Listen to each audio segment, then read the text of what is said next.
वस्सलातु वस्सलामु अला रसूलिल्लाह व बाद। सूरज हूँ ज़िंदगी की रमक छोड़ जाऊँगा, सूरज हूँ ज़िंदगी की रमक छोड़ जाऊँगा, मैं डूब भी गया तो शफ़क़ छोड़ जाऊँगा। सूरजगढ़ से तुलू होने वाला वो सूरज जिसने पूरे आलम को मुनव्वर कर दिया अपनी गुनागो खिदमात से, अपनी काबिलियत से और इल्म हदीस और दिगर फ़नून पर ख़िदमात के ज़रिया, वो शख्सियत शेखुल कुल फिल कुल मियाँ नज़ीर हुसैन मुहद्दिस देहलवी रहमतुल्लाह अलैह की शख्सियत है। आज जिस किताब के तारुफ़ के लिए मैं आपकी खिदमत में हाज़िर हुआ हूँ वो यही शानदार किताब है। बड़ी बेमिसाल किताब है। बेमिसाल इसलिए है कि शख्सियत ही यादगार है। वो शख्सियत ऐसी शख्सियत कि खाल खाल ही दुनिया में ऐसी शख्सियतें नुमदार होती हैं जिन पर मुजद्दिदियत का इतलाक़ किया जाता हो। मियाँ नज़ीर हुसैन मुहद्दिस देहलवी रहमहुल्लाह की शख्सियत, उनकी खिदमात, उन पर किए गए एतराज़ात से मुताल्लिक़ यह शानदार किताब है मियाँ नज़ीर हुसैन मुहद्दिस देहलवी, मुजद्दिदाना कारनामे और कायदाना किरदार। इसके मुअल्लिफ़ शेख सलाहुद्दीन मकबूल हफ़िज़हुल्लाह हैं। मारूफ़ शख्सियत हैं, इल्मी शख्सियत हैं। इनके कई खिदमात हैं। शेर व शायरी भी करते हैं। अरबी में कई किताबों के तराजिम भी पेश किए हैं। उर्दू में भी किताबें हैं और अशार वगैरह। इस किताब में भी मियाँ साहब रहमतुल्लाह अलैह से मुताल्लिक़ तकरीबन 15 सफ़हात पर उनके मनाक़िब वगैरह खिदमात वगैरह से मुताल्लिक़ अशार हैं जो बड़ी शानदार हैं। तो ये वो शानदार किताब है। इस किताब के सिलसिले में अगर कहूँ तो सबसे पहला जो तारुफ़ हुआ वो हमारे उस्ताद मोहतरम शेख नियाज़ अहमद तैयबपुरी रहमतुल्लाह अलैह के ज़रिए से हुआ था।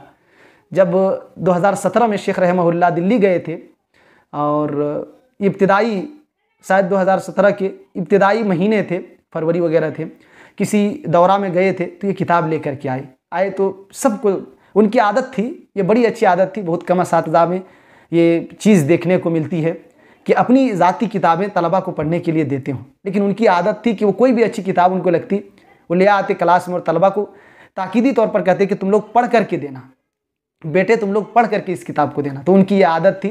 तो उसी एतबार से जब दिल्ली से ये किताब ले करके आए तो उन्होंने कहा क्लास के एक एक तालिब इसको पढ़ेंगे। हम लोग फजीलत सानी में थे, कहा एक एक तालिब इसको पढ़ेंगे। तो उसी वक्त इसका तारुफ़ हुआ और पूरी किताब तो पढ़ नहीं पाया था, वक्त चूँकि कम था। अलबत्ता मुझे लग रहा है 100-150 के आसपास मैंने ये किताब उस वक्त पढ़ी थी सफ़हात तक, और इसकी मजमूई तादाद तकरीबन 400 की है। तो उसी वक्त इस किताब से एक गहरा लगाव सा हो गया था। बड़ी शानदार किताब मालूम हुई क्योंकि ज़ेल अनावीन की जो कसरत है, ज़ेल अनावीन की, उससे आदमी को बातें समझने में बड़ी आसानी होती है। और किताब की खूबी ये है कि कसीर तादाद में ज़ेली अनावीन लगाए और बड़े बड़े अनावीन भी हैं उसके तहत जो ज़ेली अनावीन है, ताकि समझने वाला आसानी से बातें समझ जाए एक एक क़ज़िये को। और मुअल्लिफ़ लिखने वाले भी नामवर शख्सियत हैं और जिस शख्सियत पर कलम उठाया गया है हमने कहा कि वो नाबिग़े रोज़गार है। दुनिया की तारीख़ में ऐसी शख्सियतें कम नमूदार होती हैं जिसे सदियाँ भी बीत जाने के बाद लोग भुला नहीं सकते। आखिर भुलाया भी कैसे जा सकता है? ऐसी शख्सियतें कैसे भूली जा सकती हैं जिनकी तदरीस व इफ्ता का दौर दिल्ली जैसे अजीम शहर में 72 साल रहा। पूरी मजमूई तादाद तकरीबन 72 साल है, जैसा कि मुअल्लिफ़ हफ़िज़हुल्लाह ने जिक्र किया है। उनमें से 20,000 तलबा मुल्क बैरून मुल्क दुनिया के मुख्तलिफ़ खिते से आए और कस्बे फैज़ करके चले गए। और किताब में मौजूद है कि तकरीबन 80 लाख के आसपास लोग आमिल बिल हदीस हुए। इसीलिए आगे लिखते हैं कि हदीस रसूल सल्लल्लाहु अलैहि वसल्लम वो मारूफ़ है कि खैरुन्नास मन ताला उम्रुहु व हसुन अमलुहु।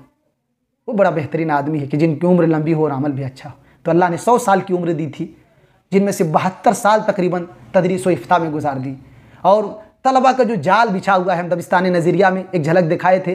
3 जिल्दें हैं, सिर्फ 3 स्टेट कहने वहीं के तलबा भी आए। और पूरा जो मुत्तहिदा हिंदुस्तान है, तकसीम से पहले के हिंदुस्तान है, 3 ममालिक को शामिल कीजिए, कितने तादाद होंगे। और एक सरसरी तज़किरा अल हयात वल बादल ममात में भी जिक्र किया गया है उनके तुल्लाब का, जिसमें सबका इहाता नहीं किया गया। ये कोशिश किए हैं कि बिल इस्तिआब सबका जिक्र करें दबिस्तान नज़रिया में। तो ये वो शख्सियत हैं जो इतनी तवील मुद्दत तक तदरीस की खिदमत अंजाम दी हैं। ये किताब उन्हीं के कारनामे से मुताल्लिक़ है और उन पर जो लगाए गए इल्ज़ामात हैं उसके दिफा से मुताल्लिक़ है। ये किताब चूँकि मैंने मुकम्मल पढ़ी नहीं है, अब तक जो तारुफ़ पेश किया हूँ ये पहली किताब है जो मैंने अब तक मुकम्मल नहीं पढ़ी, लेकिन इसका ताल्लुक़ भी तहरीक अहले हदीस हिंद और उनके खिदमात से मुताल्लिक़ और उस पर लगाए गए इल्ज़ामात से मुताल्लिक़ था। इसलिए मैंने इस किताब को भी जिक्र करना मुनासिब समझा। मैं चाहता हूँ कि मुअल्लिफ़ हफ़िज़हुल्लाह की बात ही जिक्र कर देता हूँ कि इस किताब में क्या कुछ है। वो उन्वान लगाते हैं ये किताब और फरमाते हैं ये किताब शेखुल कुल मियाँ सैयद मोहम्मद नज़ीर हुसैन मुहद्दिस देहलवी मतवफ़ा 1330 हिजरी के इल्मी मकाम, उनके अवसाफ़ हमीदा व अखलाक फ़ाज़िला का मुरक्का, तहरीक मुजाहिदीन से उनकी वाबस्तगी, इनक़िलाब 1857 में उनके कारनामे और इब्तिला व आजमाइश, इससे कबल तहरीक शहीदैन की इब्तिदा 1826 ता 1947 यानी 121 साल तक तारीख़ और पुलिस की खुफिया रिपोर्टों की रोशनी में अहले हदीस के मुजाहिदाना कारनामों का दस्तावेज़ी खुलासा और मियाँ साहब के ख़िलाफ़ इल्ज़ामात व इत्तिहामात और रिशा दवानियों का तहक़ीक़ी जायज़ा है।